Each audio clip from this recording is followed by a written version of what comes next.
Saudara-saudaraku yang dikasih oleh Tuhan, setelah dosa-dosamu ditebus dan disucikan, haruslah manusia kembali taat kepada Allah. Bagi setiap orang yang dapat menaatinya, haruslah hidup bersekutu dengan Allah. Nah, di sini saudara-saudaraku yang dikasih oleh Tuhan, yang paling ditekankan bahwa kekudusan adalah satu-satunya hal yang ditekankan dalam kehidupan orang Israel sebagai persembahan hidup yang berkenan kepada Allah. Satu jalan untuk menjaga hubungan yang baik manusia dengan Allah. Ada beberapa hal yang harus kita lakukan di dalam kehidupan ini untuk kita dapat hidup di dalam kekudusan, yaitu berilah persembahan yang terbaik bagi Tuhan.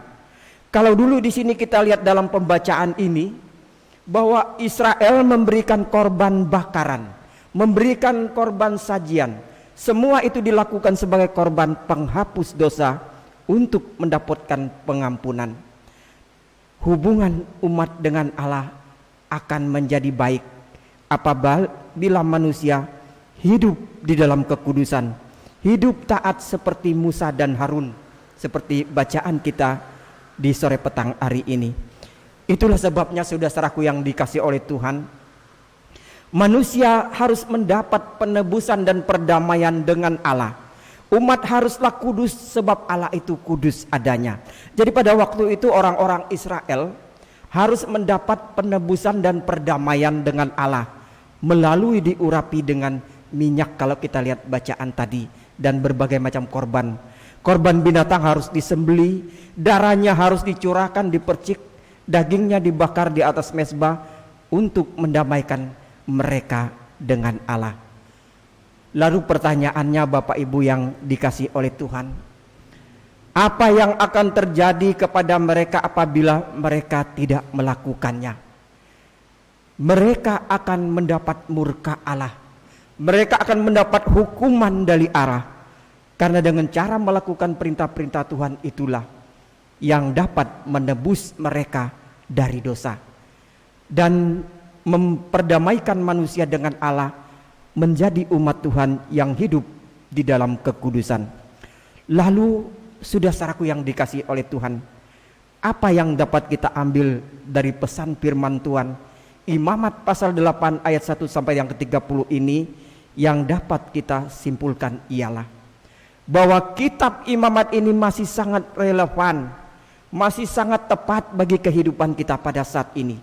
Pesan yang paling penting yaitu persembahkanlah hidupmu yang berkenan kepada Allah.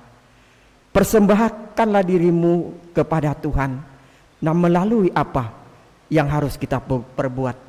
Yaitu melalui sikap kita, melalui pikiran, perkataan, dan perbuatan yang membuat setiap orang menjadi kudus di hadapan Tuhan, sebab Allah itu kudus adanya. Bapak Ibu saudara-saudaraku yang dikasih oleh Tuhan, semua orang dipanggil untuk hidup dalam kekudusan.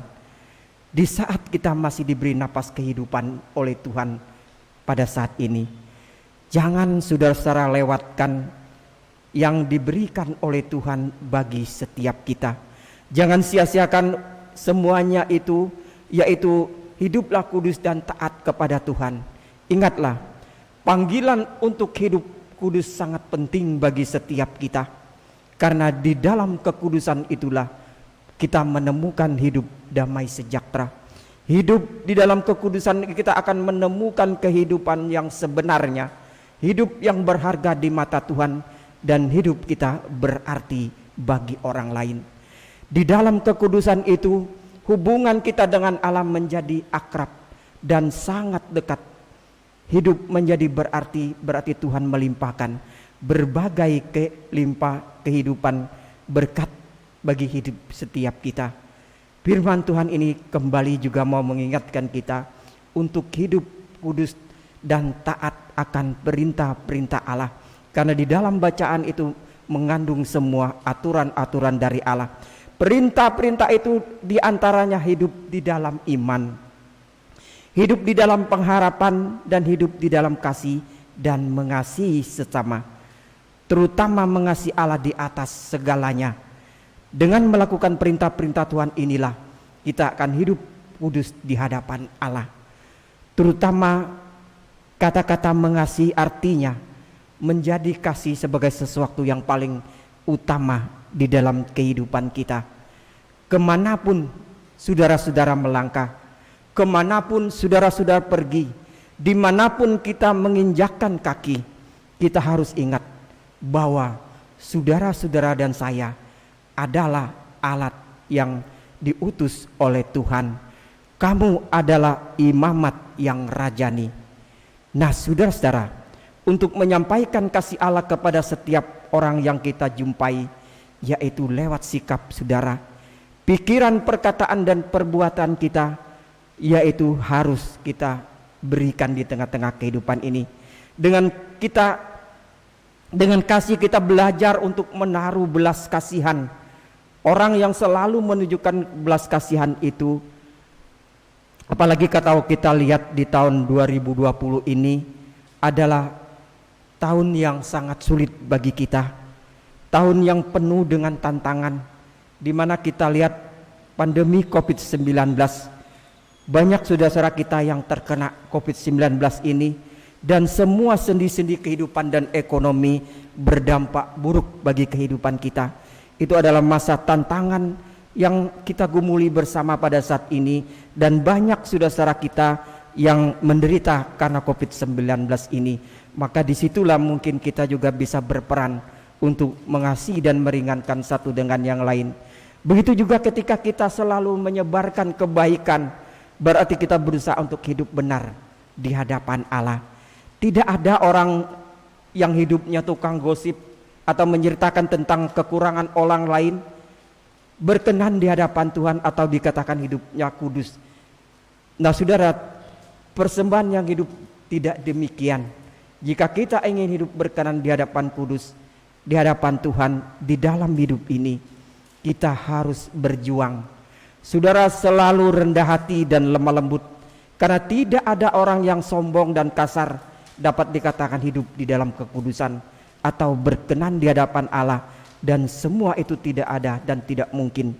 Sebab sabar dan lemah lembut di dalam menanggung segala sesuatu yang Tuhan izinkan terjadi dalam kehidupan setiap kita, harus punya iman dan pengharapan agar kita dapat mempersembahkan hidup kita yang memang benar-benar berkenan di hadapan Allah. Dan satu hal lagi, saudaraku yang dikasih oleh Tuhan, yang perlu kita ingat, perjuangan hidup kudus itu juga melibatkan perhatian kita bagi sesama dalam kehidupan ini. Misalnya saja saudara-saudara kita terkena dampak COVID-19 tadi, yaitu kita, mengapa demikian hidup bersosialisasi harus kita lakukan? Karena apa? Karena Tuhan Yesus telah memberi teladan bagi kita yang harus kita wujud nyatakan di dalam kehidupan setiap kita. Dengan kematiannya ia menanggung dosa-dosa kita, kematiannya untuk menebus dosa semua orang percaya, sehingga kita pun selayaknya menanggung beban satu dengan yang lain di dalam kehidupan ini, saling mengampuni seperti juga Tuhan juga telah mengampuni kita terlebih dahulu. Hal-hal yang inilah yang diingatkan bagi setiap kita, yaitu menanggalkan diri kita dari kehidupan yang lama. Segala dosa dan sifat-sifat yang buruk, kebiasaan-kebiasaan yang negatif, misalnya saja dulu hidup kita terobsesi hanya dengan pekerjaan, segala sesuatu hanya diukur dengan uang dan materi, harta, benda, pangkat, dan jabatan, meninggalkan ibadah, persahabatan, dan saudara, kecanduan minuman dan lain sebagainya. Kehidupan yang inilah harus kita tinggalkan agar kita dapat mempersembahkan diri kita yang berkenan di hadapan Allah dan kita hidup kudus. Maka jika kita mau dengan sungguh-sungguh menjadi manusia baru, menjadi hidup dalam kekudusan dan persembahkan hidup yang berkenan di hadapan Tuhan, mari kita harus berjuang di dalam hidup ini untuk menanggalkan kebiasaan-kebiasaan buruk tersebut di atas. kebiasaan yang sifatnya sementara dan tidak kekal di dalam kehidupan ini.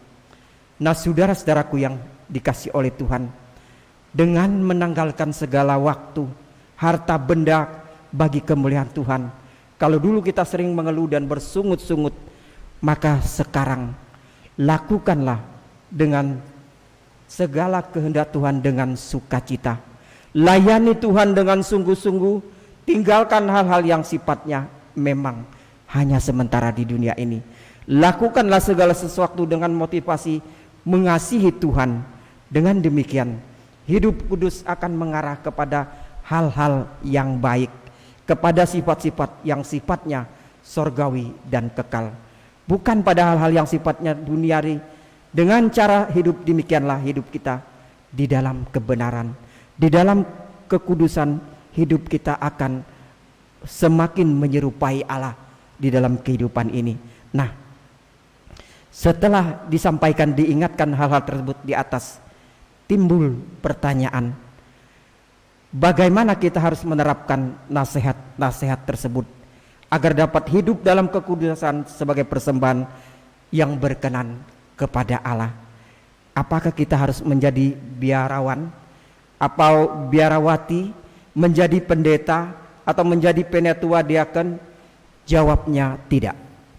Kita semua dipanggil untuk dapat melakukan semua nasihat-nasihat tersebut menurut status hidup kita masing-masing, menurut talenta dan kemampuan kita masing-masing, serta memberitakan kebaikan-kebaikan Tuhan yang menyelamatkan. Kamu adalah bangsa yang terpilih, imamat yang rajani, bangsa yang kudus kepunyaan Allah sendiri, supaya kamu dapat memberitakan kebaikan-kebaikannya yang telah memanggil kamu keluar dari kegelapan menuju kepada terangnya yang ajaib. Ingatlah saudara-saudaraku yang dikasihi oleh Tuhan, Tuhan kita adalah Tuhan yang teramat baik.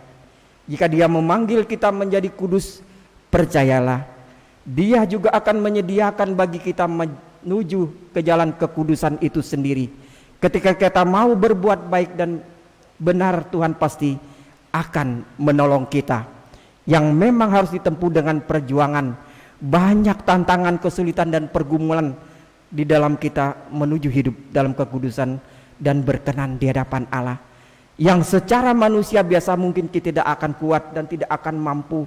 Kemampuan kita terbatas, namun ingat dan percayalah bahwa Tuhan tidak akan pernah meninggalkan saudara-saudara dan saya.